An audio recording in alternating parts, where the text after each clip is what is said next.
Muy bien, ya me está diciendo que tenemos ya el vídeo grabándose, ¿de acuerdo? Entonces hoy nos tocaba si no me equivoco, los temas 11 y 12, ¿vale? El 11 que es las malaltías, que es un tema pequeñito, por eso lo hemos incorporado con otro más. Que bueno, que si habéis estado en otras ocasiones ya veis que es un tema que toca un poquito así muy por encima, porque el tema de las enfermedades de las plantas es bastante extenso y bastante complicado, y a veces y ahora con el cambio climático todavía se complica más porque nos están saliendo parásitos y enfermedades por todos lados. Vale, básicamente lo primero que tenemos que diferenciar es entre enfermedad y, y fitopatógeno, ¿vale? La enfermedad es la alteración que causan factores externos, bióticos, que afectan de una forma progresiva a la planta, ¿vale? Esta es digamos, la definición que hizo el chico este, que se llama Steckman y Harrar en 1957. Y luego están los fitopatógenos, que pueden ser hongos, virus, bacterias, nematodos y plantas parásitas. Generalmente las enfermedades las causan insectos y animales un poquito más grandes que no los fitopatógenos, ¿vale? Básicamente, tanto los fitopatógenos como los insectos que crean enfermedades, lo que hacen es chupar células vivas, y por eso siempre nos salen esas manchas marrones en las plantas. Lo que hacen es chupar la célula, y ¿qué hacen? Es una célula muerta. La planta, al no tener actividad, la cierra, compartimenta, y por eso salen esas manchas marrones. En realidad son células muertas que el insecto, el virus o el nematodo ha hecho que no tenga vida, ¿vale? Le succiona todos los azúcares que contiene dentro. Ya sabéis que las células de las plantas, básicamente la composición es almidón y azúcar y un poco de agua. Y lo que hacen es eso, ¿no? Cuando una enfermedad es suficientemente importante, puede causar hasta la muerte de la planta. Tenemos el caso típico y claro, por ejemplo, del morrut de las palmeras, que una palmera tan enorme, y al final acaban comiéndose tantos tejidos blandos que acaban colapsando los vasos y hacen que la palmera no pueda vivir, porque no tiene circulación entre la parte aérea y la parte radicular, ¿vale? Pero bueno, distingue entre los fitopatógenos, algunos claros, como el Pythium, que es un hongo. Ya sabéis que por otras veces que los hongos necesitan siempre dos condiciones ideales para vivir en su salsa, que es humedad y calor. Por lo tanto, es un daño que tenemos casi siempre en invernaderos, sobre todo en viveros. En invernaderos tienen que airear mucho para que no se crean esas condiciones de calor y humedad, que es donde viven pues fantásticamente. ¿Dónde podemos encontrar un caso típico, por ejemplo, en jardinería, que nos puede tener un problema de Pythium o de hongos? Varios. Pues a la hora de plantar césped. Ahora ya no se planta tanto, pero bueno, cuando plantemos, que volveremos a plantar, se dan las condiciones ideales para los hongos. Porque claro, ¿qué hacemos nosotros para hidratar la semilla? Que ya lo explicamos la semana pasada. Humedecer. Humedecemos en época primaveral o otoñal, en la que aún hay unas temperaturas a veces durante el día un poco extremas. Por lo tanto, tenemos los dos factores ideales para que crezca el hongo: humedad y calor. Por eso el Pythium es muy típico del césped que acabo de sembrar, el cual provoca, pues eso, eh, la muerte, porque lo que hacen es comerse todas las células intermedias entre la plántula y la parte radicular, por lo que la parte radicular no puede enviar el azúcar y el almidón para la planta para arriba, para las hojas, para que produzcan la fotosíntesis, y hacen que salgan esas manchas marrones tan típicas en el césped. Si veis el archivo, las fotos se ven claramente como el césped está todo verde y tiene esas clapas marrones, que muchas veces nos llega al equívoco, de que pensamos que es una falta de riego. ¿Y qué hacemos? Aportamos más agua. Por lo tanto, estamos aún alimentando todavía más al hongo para que crezca más. Por lo tanto, es muy importante antes de aumentar el riego, cuando tenemos una siembra a punto de salir o está saliendo, es mirar si esa mancha marrón es por falta de riego o porque la plántula está muerta, o sea, estirando un poquito de ella se ve claramente cómo sale y cómo salen hilitos, ¿vale? La prevención, pues eso, evitar riegos excesivos, evitar los riegos en las horas de más calor, evitar los riegos, sobre todo si es en verano, eh, antes de la noche, al anochecer, porque si no está durante todo el verano, que no baja la temperatura mucho, sobre todo en ciudad, eh, tenemos humedad y un calor excesivo, por lo tanto, en verano es mucho más recomendable regar por la mañana, antes de que salga el sol, ¿vale? También tenemos otro hongo muy típico de plantas y arbustos y que muchas veces los jardineros somos los precursores de que viva también en su salsa. Por ejemplo, el oidium. El oidio, el catalán es la cendrosa, el mal blanc, la fum, la blanqueta, también en castellano se le llama así, el mal blanco. Es un hongo típico del Evonimus, pero que también se da, por ejemplo, en el Platanus acerifolia, en el plátano de Ombra, ¿vale?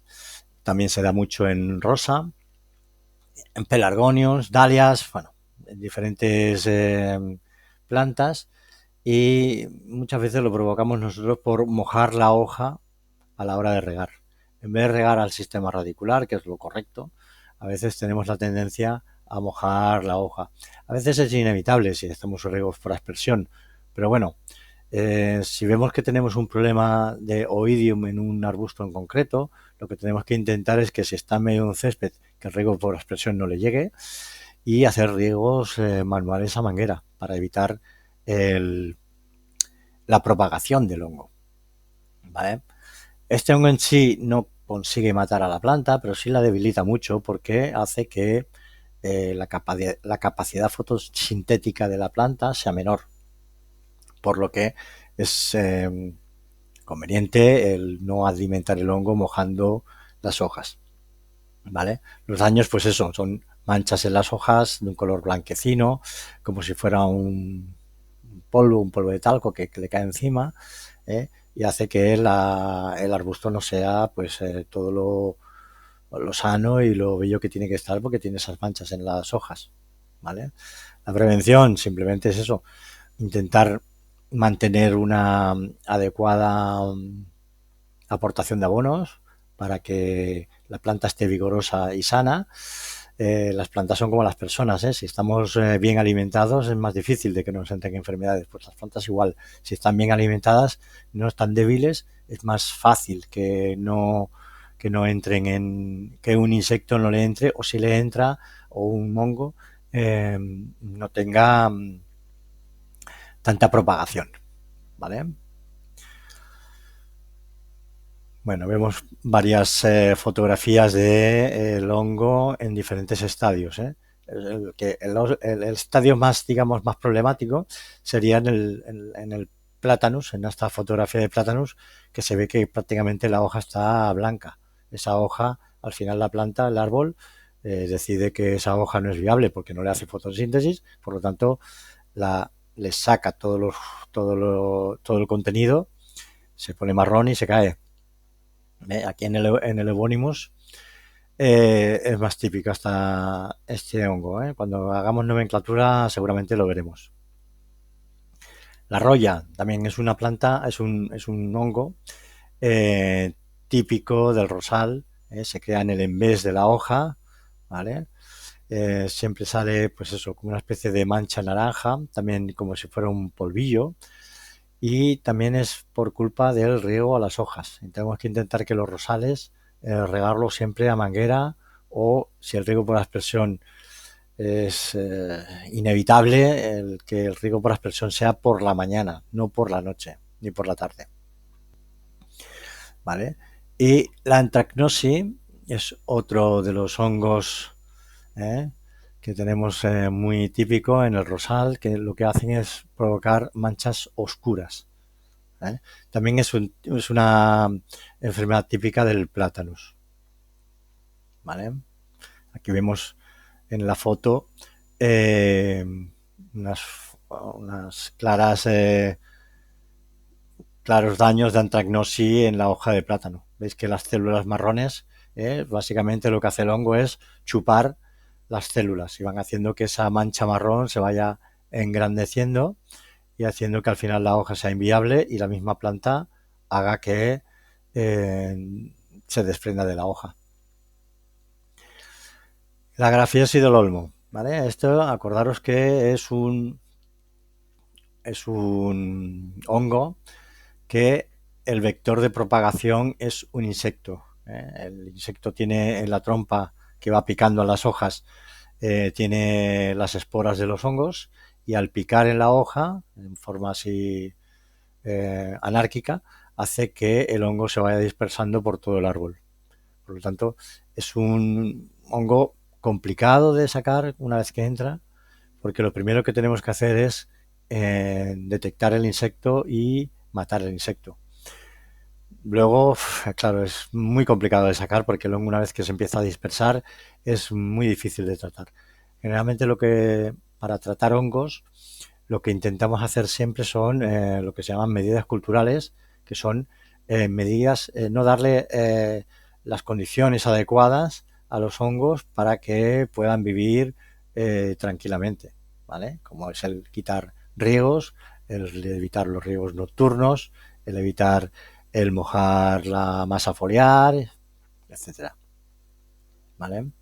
En el caso de la grafiosis del olmo, puede llegar a cargarse el olmo entero. Es una enfermedad muy grave que se ha cargado auténticos bosques de olmos. ¿eh? Muy complicada de eliminar. Y luego tenemos la seca del chipré, ¿vale? La secada del ciprés también es un hongo que también el vector es un insecto. Este hace que el hongo se vaya repartiendo por toda la planta de una manera también anárquica. Una de las maneras que podemos evitar que ese hongo se propague y tenga unas condiciones favorables para subsistir y para reproducirse es el clareo de los cipreses. Muchas veces cuando hacemos vallas de ciprés tendemos a cortar con el cortasetos de una forma sistemática y lo que tenemos que hacer es cada dos cortes con recortasetos hacer un corte con tijera. Ya sé que estoy pensando que es una cosa totalmente inviable y que es una locura, pero es la única manera que tenemos para evitar la secada del ciprés. Sí que hay tratamientos, sobre todo directamente a raíces, a través del riego, para que entre a través del sistema circulatorio los antihongos, los fungicidas, pero la medida cultural más efectiva contra la secada del ciprés es el clarear las ramas para que no estén las condiciones adecuadas para que el hongo eh, subsista. ¿Vale? Y también tenemos el Seridium cardinale, que es otro hongo que actúa sobre todo en cupersáceas. Chipreas de macrocarpa, bueno, la Arizónica, el Islandi. También es un hongo complicado de sacar, se va sacando, este ataca más bien a la corteza, no a la hoja, y va creando como una especie de heridita pequeñita en la cual va supurando la savia y eso que hace que el hongo tenga otra vía de entrada a la planta y haga que al final se vayan secando ramas enteras, incluso llega a cargarse todo un árbol entero, ¿vale? La prevención, bueno, pues es intentar no utilizar especies que sean propicias a este hongo. Eh, mm, lo que os he dicho básicamente es el tener la planta sana y bien alimentada para que así no esté debilitada y sea fácil el tratamiento, o sea, que entren fácil las enfermedades. ¿eh? Y sobre todo cuando tenemos la planta infectada es sanear, ¿eh? Hay que sacar, eliminar los chancros, para que, digamos que o sea, es cortar por lo sano, como se podría decir, ¿eh? Cortar hasta que encontramos madera sana y así evitar que se propague este hongo. Y también es muy importante cuando cortamos eh, plantas que sabemos que están infectadas por hongos, es la desinfección de las herramientas, ¿eh? Este hecho se pasa mucho por alto muchas veces y es un tema que es muy importante para no propagar enfermedades de una planta a otra, ¿eh?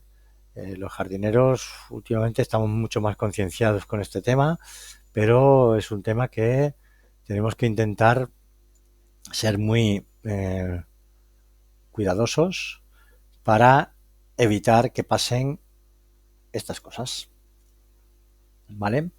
Y con esto hemos acabado el tema de las malaltías en las plantas. Como veis, es un tema muy pequeñito. Generalmente no suelen utilizar mucho este tema en exámenes. Pero bueno, siempre, por ejemplo, nos pueden preguntar qué o qué es una enfermedad, ¿no? Y poner unos 4 ejemplos claros.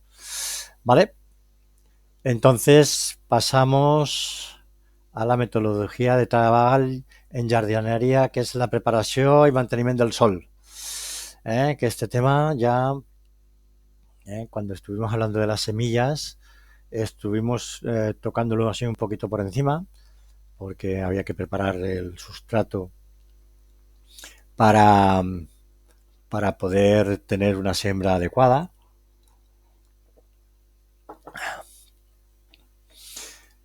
Y con el tema del suelo, lo que tenemos que tener claro son dos definiciones claras que tenemos aquí.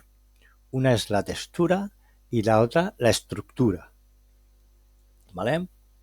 La textura, como aquí la definición la pone muy bien, es la proporción de diferentes partículas minerales que componen el suelo. Se clasifican según la proporción que tienen. Si tenemos más arena que limos y más o más arcilla que arena, pues es puede ser de una manera o de otra, seguramente la llamaremos pues textura arenosa o textura arcillosa o textura limosa, depende. La que a nosotros nos interesa a los jardineros es la textura franca, que es la proporción, digamos, adecuada entre las tres tipos de texturas que tenemos en los sustratos de jardinería. Cuando compramos el sustrato, generalmente viene en esta, a no ser que nosotros especificamos que queremos un sustrato en especial, generalmente viene en textura franca. La textura franca, como ya lo veis aquí, es pues eso, un 20-25 de arcilla, un 30-35 de limo y un 40-50% de arena. ¿Vale?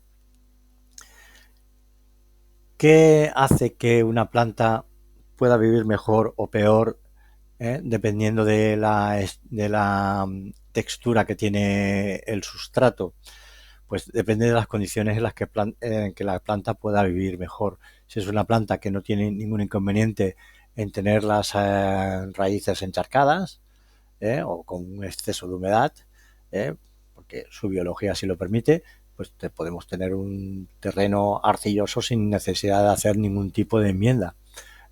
Incluso hay algunas plantas que pueden vivir con las raíces totalmente encharcadas, como son las plantas acuáticas, ¿vale?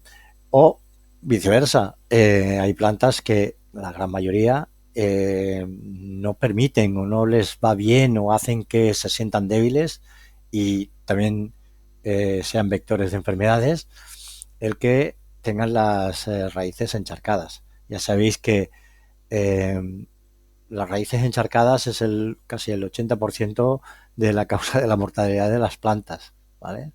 A las plantas no les gusta la proporción exacta de agua, tierra y aire. Acordaos que el aire también es muy importante en las raíces, ¿de acuerdo?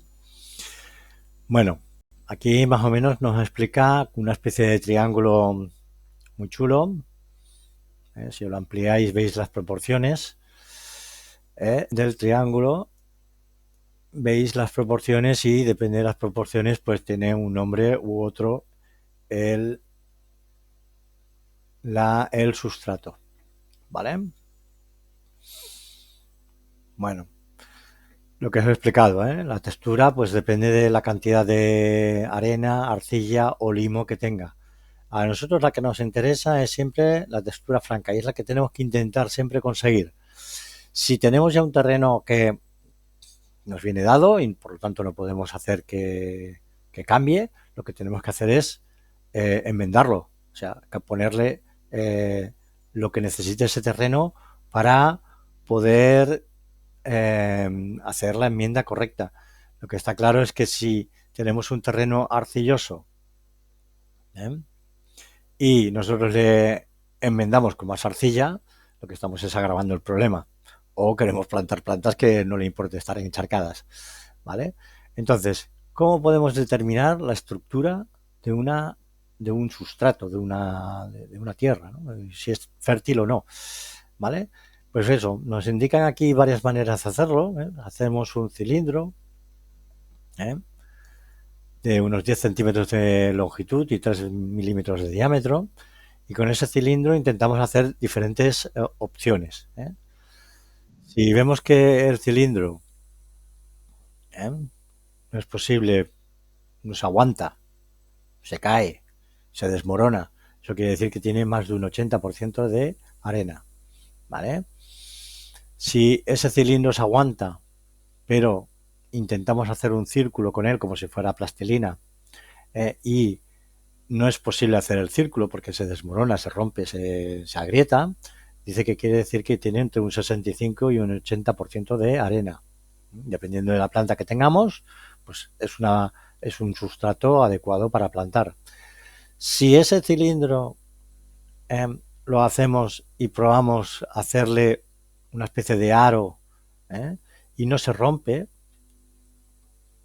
¿eh? O se rompe muy poquito, quiere decir que tiene un tanto por ciento bastante más grande de limo, ¿vale? Y si podemos hacer un círculo completo como si fuera plastilina y no se rompe y tiene un tacto fresco y sin grietas, quiere decir que ahí lo que predomina es la arcilla. Por lo tanto, si tenemos un terreno arenoso y queremos que sea franco, tenemos que aplicar un tanto por ciento adecuado de limo y de arcilla. Si tenemos un tema limoso, tenemos que adecuar un tanto por ciento adecuado de arena y arcilla. Y si tenemos un terreno arcilloso, tenemos que aplicarle un tanto por ciento adecuado de arena y limo, ¿vale? Por lo tanto, hay tablas con esto para, si os fijáis en el triángulo este, veis que hay varias tablas, ¿vale? Que nos indican cuánto puede ser el terreno, ¿vale? Y luego tenemos la estructura. La estructura es la base que hace que los sustratos digamos, no se disgreguen, que sean una masa compacta, ¿de acuerdo? Dependiendo de la cantidad de limo, arcilla o arena, la estructura es de una manera o de otra, ¿vale? Es importante en la estructura el tema de los agregados. Los agregados, al fin y al cabo, son las minerales y el tanto por ciento de materia orgánica que tiene ese sustrato. Por lo que es importante que los agregados estén en una proporción también adecuada. ¿Vale? Aquí vemos una pequeña muestra de una estructura de un terreno limoso con arcilla, ¿vale? Una estructura más bien mala, que ves que sería más arcilloso, que hace que el agua se retenga y se contenga, no se disuelva, hace que el terreno sea encharcado, y una estructura mejor, que sería la estructura más arenosa con la proporción adecuada de limo. ¿Vale?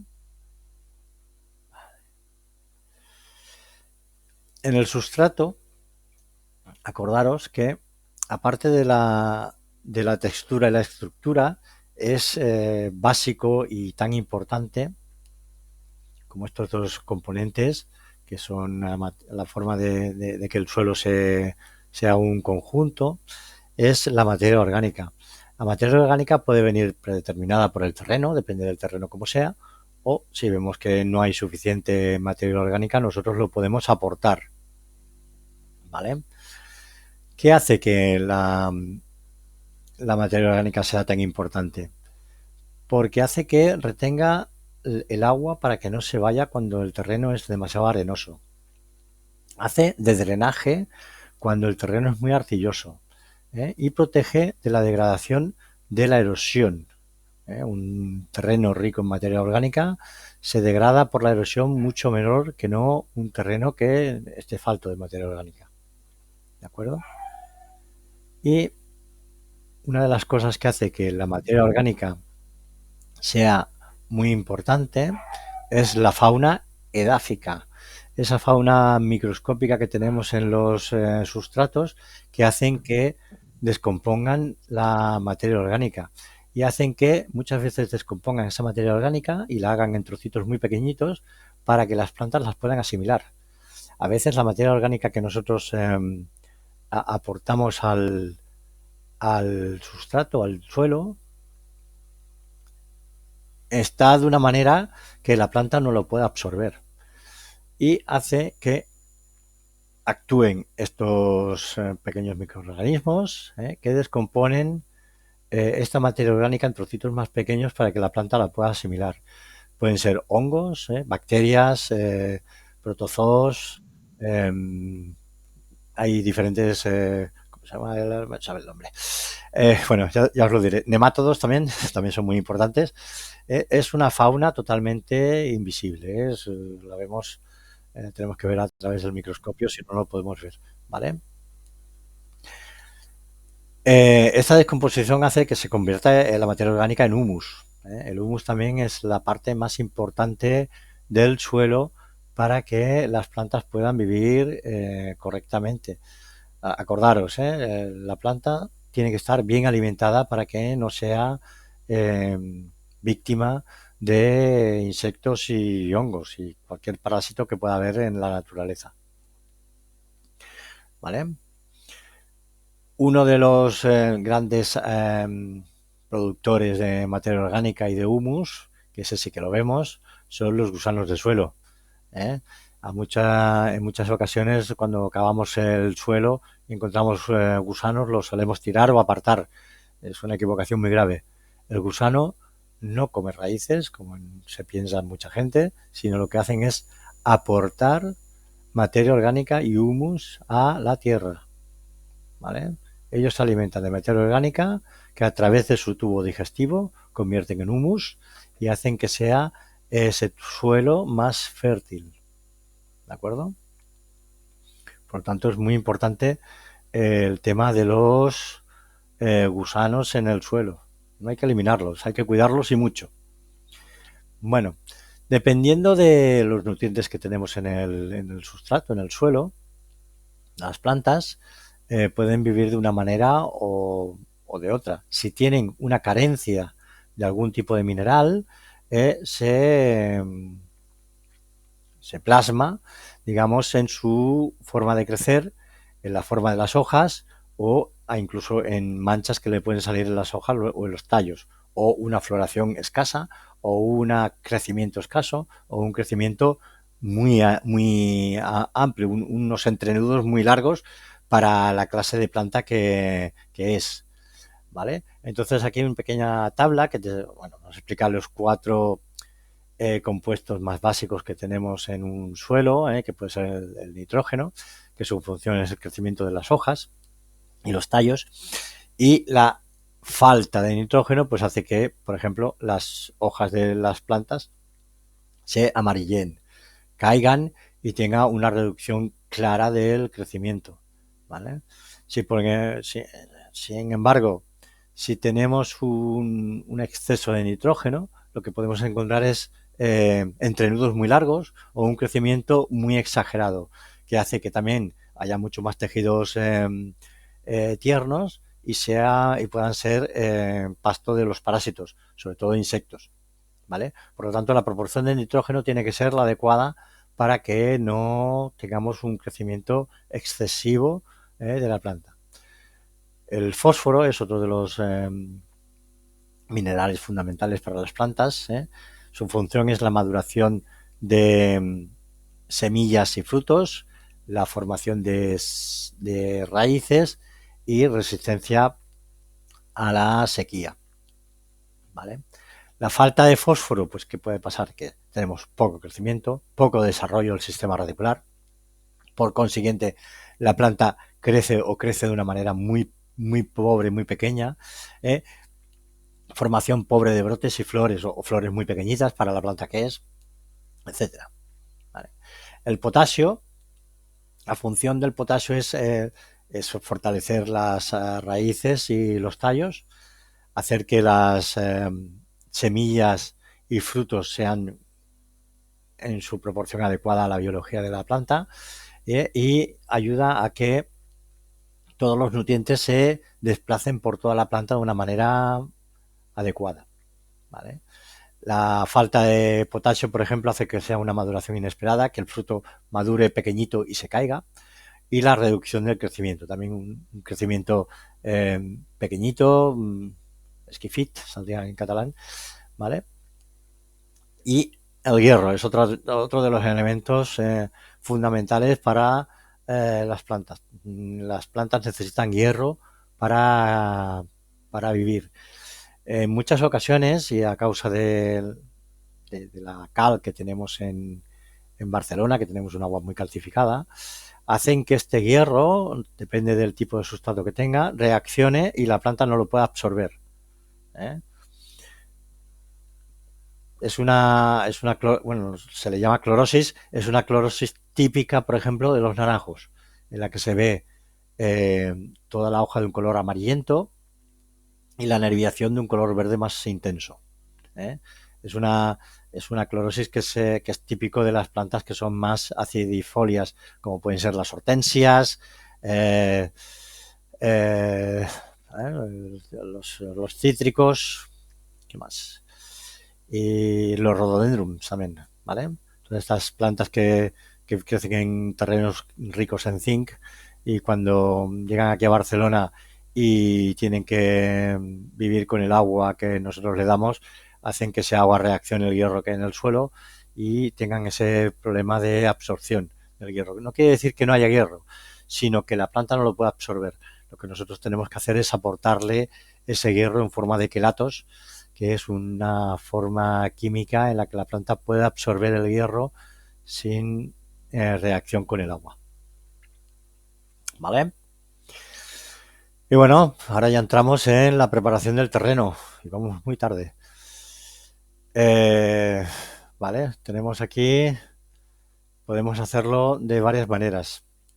La preparación del terreno depende de la superficie a preparar, puede ser manual o con maquinaria. ¿Vale?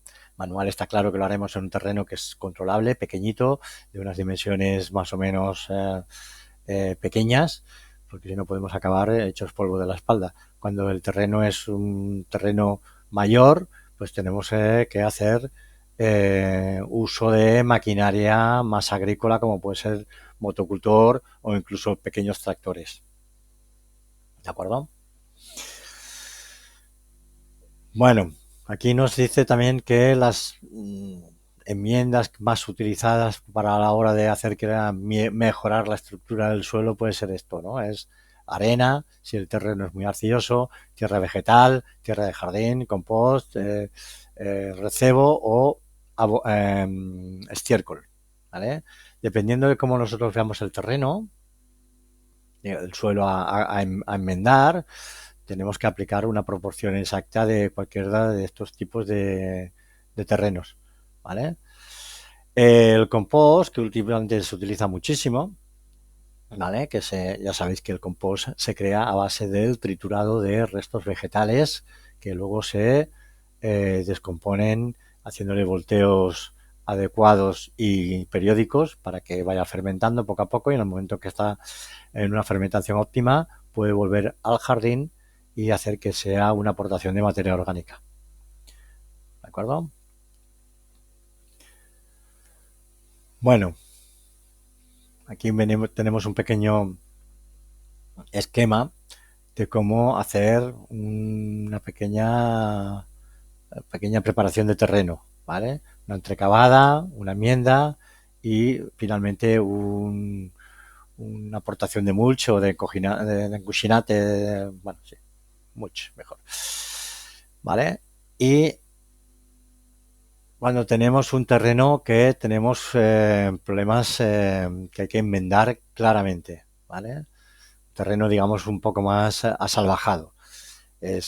Hay que seguir estos pasos. La limpieza ahora no se llaman malas hierbas, son hierbas espontáneas. ¿Eh? Remojar el terreno por si está demasiado, por si no tiene suficiente humedad. Si tiene suficiente humedad no cal, pero tenemos que observarlo. Si vemos que tiene suficiente humedad no hace falta remojarlo, pero si no, sí, porque es más fácil de trabajar el terreno cuando tiene una cantidad de humedad adecuada. ¿Vale? Cavada, drenaje, comprobamos que drene bien. Una manera de drenar, de comprobar si drena bien es abrir un agujero, llenarlo con una manguera y esperar 2 horas a ver qué cantidad baja. Depende de la cantidad de agua que baje. Sabemos si drena mucho, drena poco. Entonces podemos saber si tenemos que aportar más arena o más limos o más arcillas. ¿Vale? El enmiendo y el abono y el rastrillado. ¿Vale? El rastrillado, esto ya cuando entremos en las metodologías de trabajo más concretas de plantación de césped, ¿no? Aunque me parece que este año no lo han sacado, o la plantación de arbustos, tenemos que rastrillar para hacer que el terreno sea un poco plano y de una forma determinada. Por lo tanto, eso ya entraremos en más consideraciones cuando sea más adelante. ¿Vale? Y aquí nos explica un poquito qué es lo que tenemos que hacer. No tenemos tampoco que pararnos mucho aquí. Básicamente es más este cuadro que os indica la forma correcta y periódica que tenemos que hacer para hacer una preparación de un terreno, digamos, virgen o dejado de hace muchos años.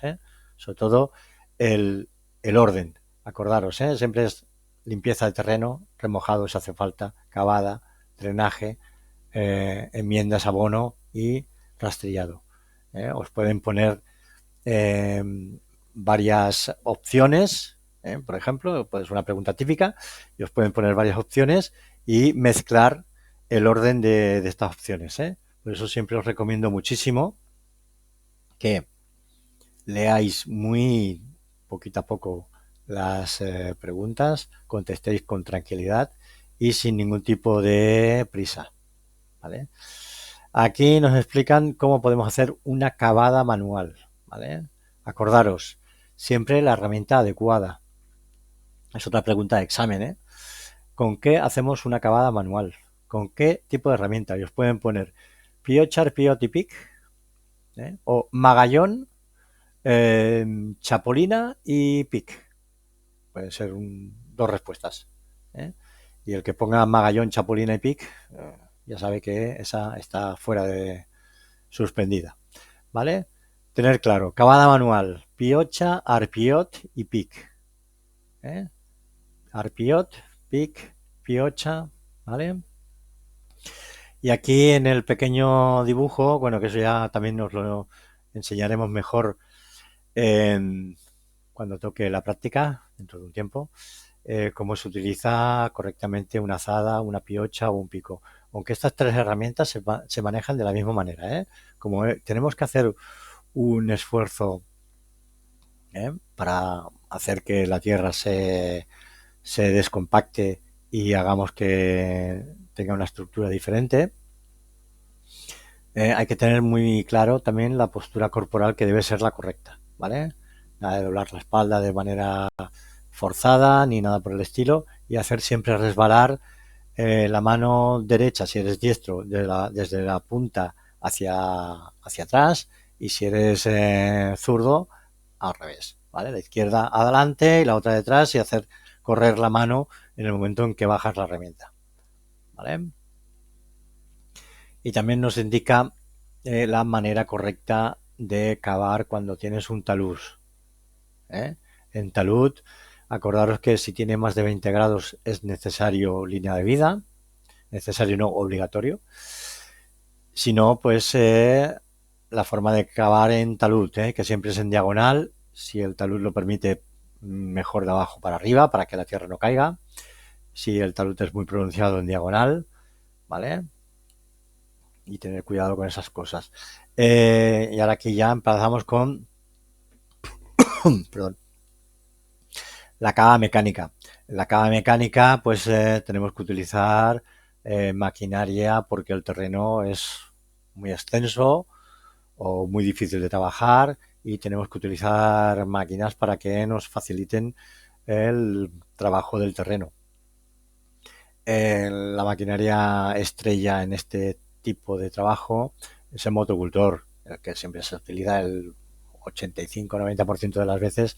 Lo que utilizamos es el motocultor, ¿vale? En muy contadas ocasiones se utiliza un tractor pequeño, un mini tractor o un avocato, un tractor grande, ya serían superficies muy grandes, que en este caso no toca, ¿vale?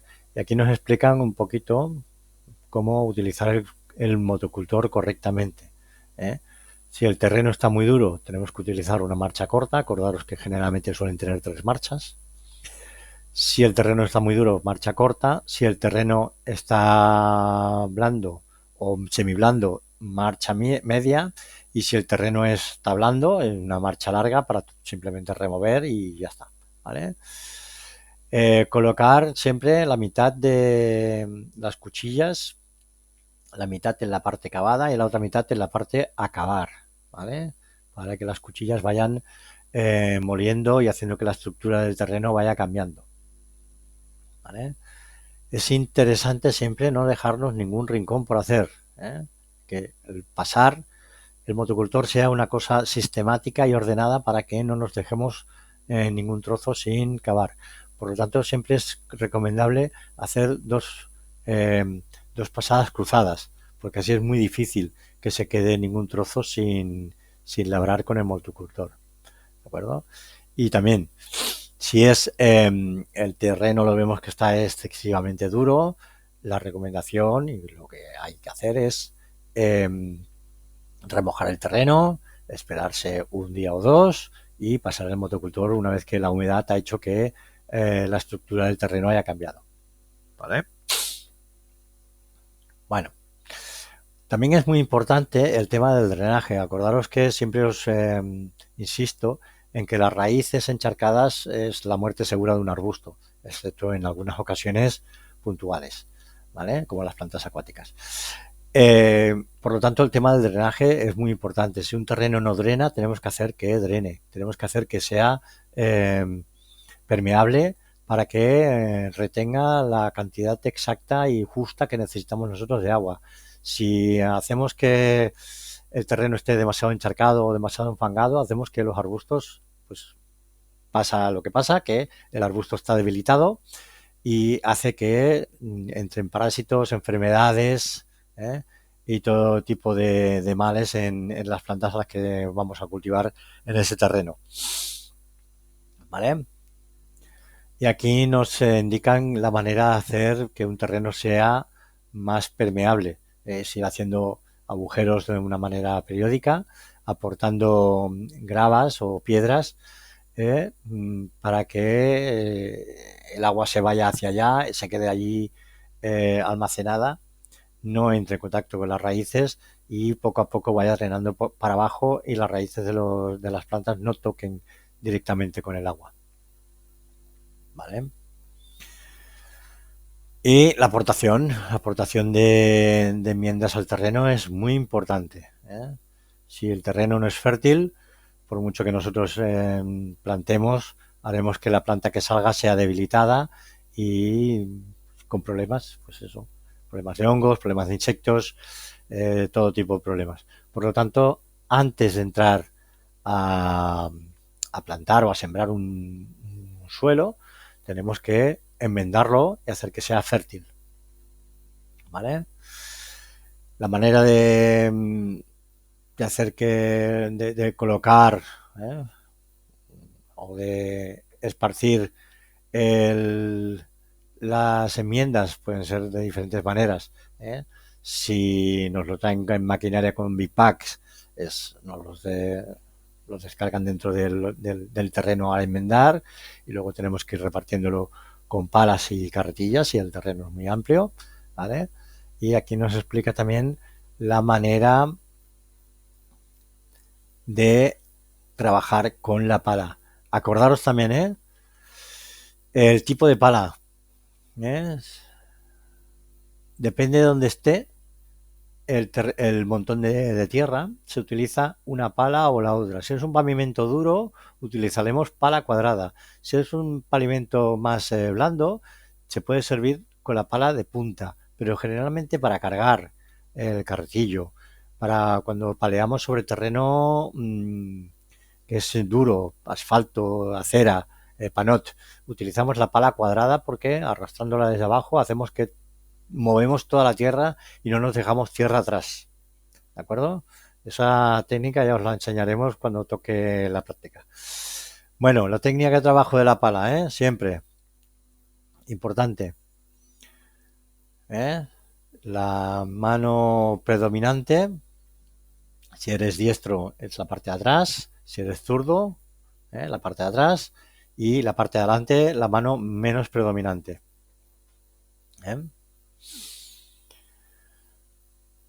Bueno.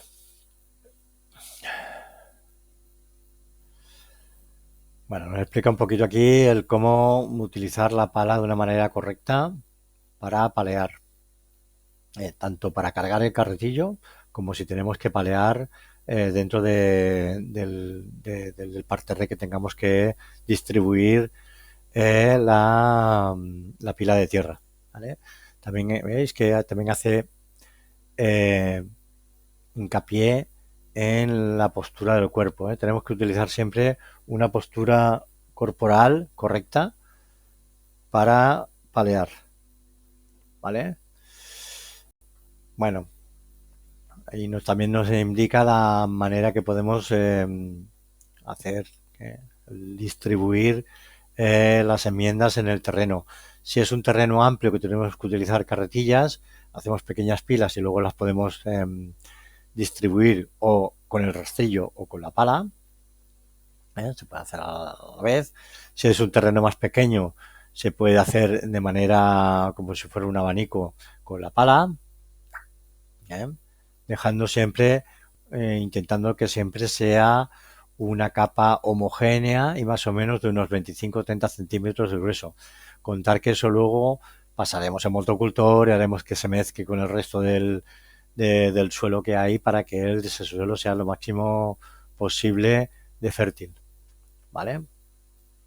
Y ahora ya entramos en el tema del abono. Puede haber dos tipos de abono. Abono de fondo, que generalmente se utiliza un abono de liberación lenta para que así el tiempo de liberación sea mayor. Lo que hacen con estos abonos es la proporción es la que nosotros necesitamos, pero lo único que hacen con estos abonos es colocarle una especie de película protectora que hace que se vaya degradando con el tiempo, con el agua, con el calor, con la radiación y hace que vaya liberando poco a poco ese abono en el terreno. ¿Vale? Y el abono de superficie, que es más superficial, se diluye mucho antes, se diluye con el agua de riego generalmente y suele durar pues menos cantidad de tiempo. ¿Vale? Dependiendo de la marca o el tipo de abono que echemos, tarda más en deshacerse y en tener su efectividad que no, que en otras marcas. Eso ya depende de las marcas, ¿vale? Rastrillado, cuando ya tenemos todo más o menos enmendado, pasado al motocultor, ha quedado todo, claro, un motocultor pasa la tierra y lo que hace es removerla. Nosotros necesitamos una superficie más o menos homogénea. Con el rastrillado, ¿qué funciones hacemos? Primera, sacamos todos los restos que no queremos tener en ese terreno, restos de raíces, restos vegetales, piedras, basuras varias que podamos encontrar, sobre todo trabajando en ciudad, y hacer que también que la tierra la distribuyamos de una forma homogénea por toda la superficie a plantar o a sembrar, haciendo que esa superficie sea homogénea y plana, ¿vale? Hay dos tipos de rastrillo, acordaros, cada uno tiene su función. Si cogemos un rastrillo equivocado o al responder una pregunta ponemos que vamos a utilizar un rastrillo para una técnica o otro rastrillo para otra técnica, nos podemos equivocar. Por ejemplo, si utilizamos el rastrillo metálico eh, para mmm, emparejar o sacar solo piedras, es correcto. Pero si decimos que el rastrillo de madera sirve para sacar rastros vegetales, restos vegetales, piedras y demás, eso no es correcto. El rastrillo de madera sirve simplemente para acabar de perfilar el terreno y dejarlo homogéneo. ¿De acuerdo? Bueno, aquí os explica un poquito la técnica de cómo utilizar los dos rastrillos. Si os fijáis, más o menos es parecida. ¿eh? Lo único que con el rastrillo de hierro, con las pinchos, es más fácil eh, arrastrar piedras, raíces y demás objetos que tengamos en el terreno. Podemos acabar de perfilar el terreno dándole la vuelta y utilizando la costilla, que se le llama la parte de atrás del rastrillo, para terminar de afinar y dejar plano el terreno. ¿Vale? Muy bien. Bueno, pues tenemos ahora ya el mantenimiento, una vez que ya lo tenemos sembrado, plantado, lo que sea, con el riego que vamos a aportar, que generalmente suele ser bastante mucho más eh, asiduo que no cuando tenemos ya unos arbustos implantados, pues claro, nos salen hierbas espontáneas, no digamos malas hierbas, ahora son hierbas espontáneas y hay que sacarlas, hay maneras de sacarlas, como puede ser manual, a través del escatado, del entrecavado o la cava, mecánica, si el terreno es muy amplio, con desbrozadora o con vinadora mecánica, que es una especie de cavadora que va con electricidad y hace que se mueva. Bueno, hay que verlo para verlo. Si lo habéis utilizado, sabéis de lo que os digo.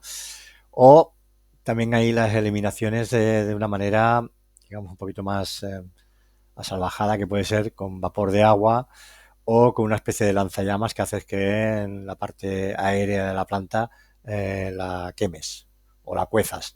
Lo único que haces es eliminar la parte aérea, la parte radicular se queda intacta, por lo tanto esa planta en el momento que volvamos a regar volverá a brotar. Pero bueno, es una cosa a veces inevitable. La técnica de la escatada, por ejemplo, ¿vale? Que es eliminar la parte superior de las hierbas sin intentando no sacar mucha tierra. ¿eh? También hay aquí parte del sistema radicular de las hierbas se queda dentro del sustrato, dentro del suelo, y hace que al cabo del tiempo, con la lluvia o con el riego constante, vuelvan a brotar. Acordaros que las hierbas no espontáneas tienen un sistema radicular muy potente y hacen que sean difíciles de eliminar de una forma mecánica. La química es más expeditiva, pero también más contraproducente. ¿Vale? Ya sabéis que los herbicidas en Barcelona están prohibidos desde hace muchísimos años.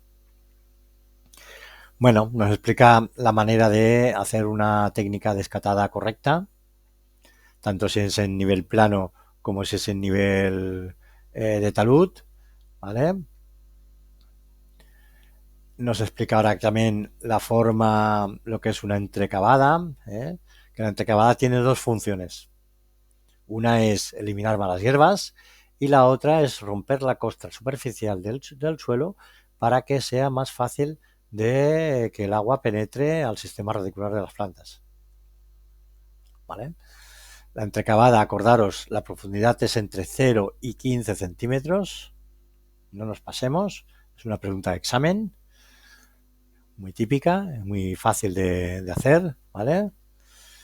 ¿Y qué hacemos con la entrecavada? Pues eso, aparte de eliminar hierbas espontáneas, hacemos que aireamos esa pequeña capa de terreno entre 0 y 15 centímetros, que es la que se suele compactar con más facilidad a la hora de regar y hace que tanto el aire como el agua entren de una manera más adecuada a la planta. Acordaros, importante, la entrecavada siempre se hace con magallón. ¿Eh? Ahora, al final de la metodología están las herramientas que se utilizan para hacer todos estos trabajos. El magallón, acordaros que es una especie de azada pequeñita con dos pinchos detrás. No utilizar magallón para escatar. Eso está mal. La escatada se hace con el chapo, la chapulina. ¿Eh? Acordaros, también puede ser una pregunta de examen. Y otra de las medidas que tenemos una vez que hayamos acabado todas las enmiendas al terreno es el encoginado o el mulching, que es la aportación de triturado, tanto de poda, puede ser compost, también puede ser, ¿vale? Pero generalmente se utiliza triturado, ¿vale? El triturado puede ser de diferentes medidas, diferentes texturas, diferentes elementos, desde triturado de poda, desde corteza triturada, incluso tochana triturada también puede servir de mulch, aunque es más decorativo que no beneficioso, ¿vale? Y lo que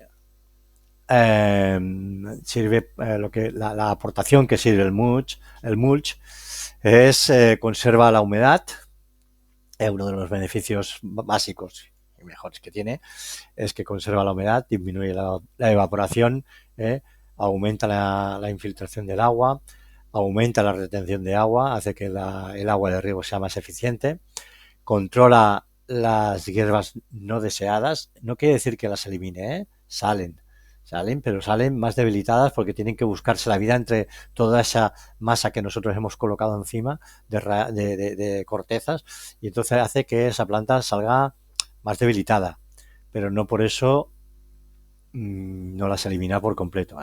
La, la actuación cultural de sacar malas hierbas espontáneas, lo tenemos que hacer siempre.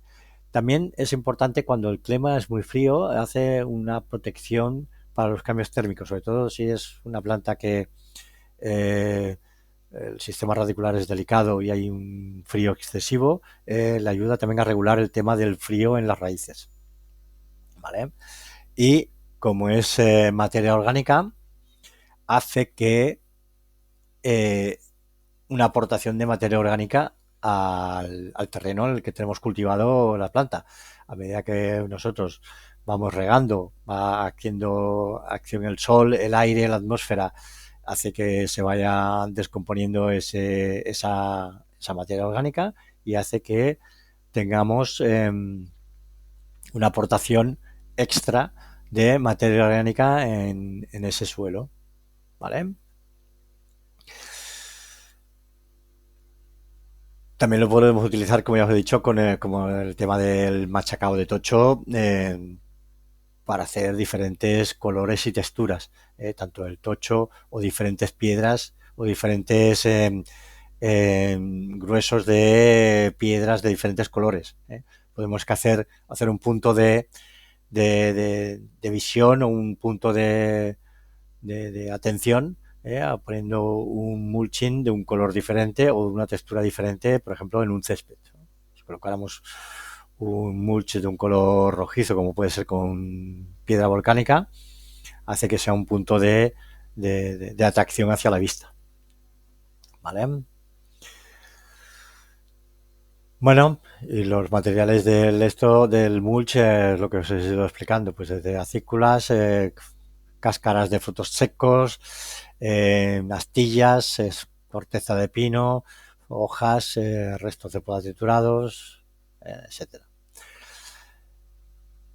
Bueno, y la aplicación del encusinat, del mulch, siempre sí puede ser de una manera manual, porque así hacemos que la planta no sufra. Si es un sitio muy extenso, sí que lo podemos hacer con maquinaria, pero la recomendación siempre es hacerla de manera manual. El mulch, aparte de que depende del material que se utilice, más o menos puede ser de un grueso mayor o menor, pero el grueso recomendado, cuando es orgánico natural, es entre 10 y 15 centímetros. ¿Vale? Acordaros, es otra pregunta de examen.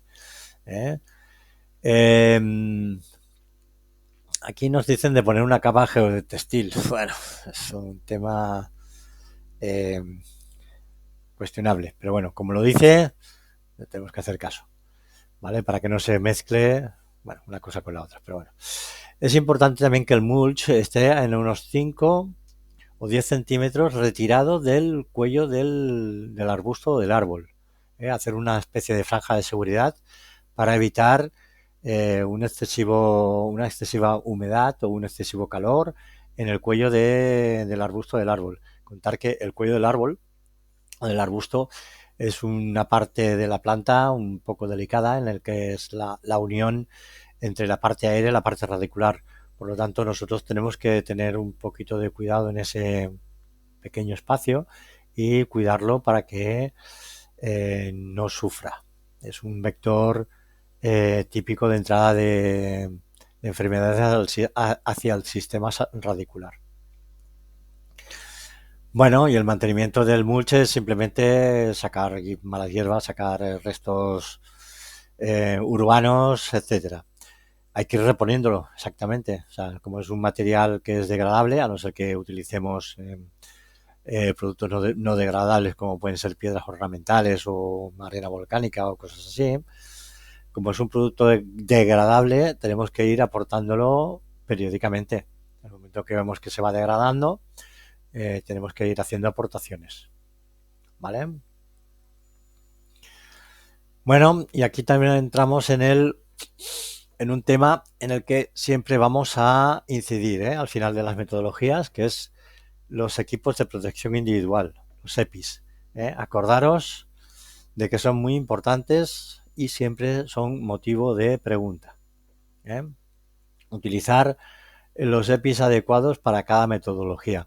Tener en cuenta que básicamente, si veis aquí el cuadro, no sé si lo estáis viendo, básicamente hay 3 EPIs que se repiten constantemente. Yo creo que es el ABC de la protección individual, que son las gafas, los guantes y el calzado de seguridad. ¿Vale? Dependiendo de la faena que hagamos, a lo mejor podemos aplicar alguno más. Por ejemplo, si desbrozamos, podemos colocar las polainas y el delantal antidesbroce. ¿Vale? O si es o estamos aportando un mulch que hace mucho polvo, podemos colocarnos una mascarilla antipolvo. Pero si os fijáis, las obligatorias para todo son gafas, guantes y calzado de seguridad. ¿Vale? Ya entramos aquí en las herramientas. Y veis la diferencia entre unas herramientas y otras. Acordaros de que hay que utilizar la herramienta adecuada para el trabajo adecuado. Si mezclamos una herramienta en un trabajo que no es suspendido. ¿De acuerdo? Importante también el mantenimiento de las herramientas. A veces eso se nos olvida. Acabamos de trabajar y ni limpiamos ni afilamos las herramientas. Hay que dedicarle un tiempo prudencial a limpiar las herramientas, siempre guardar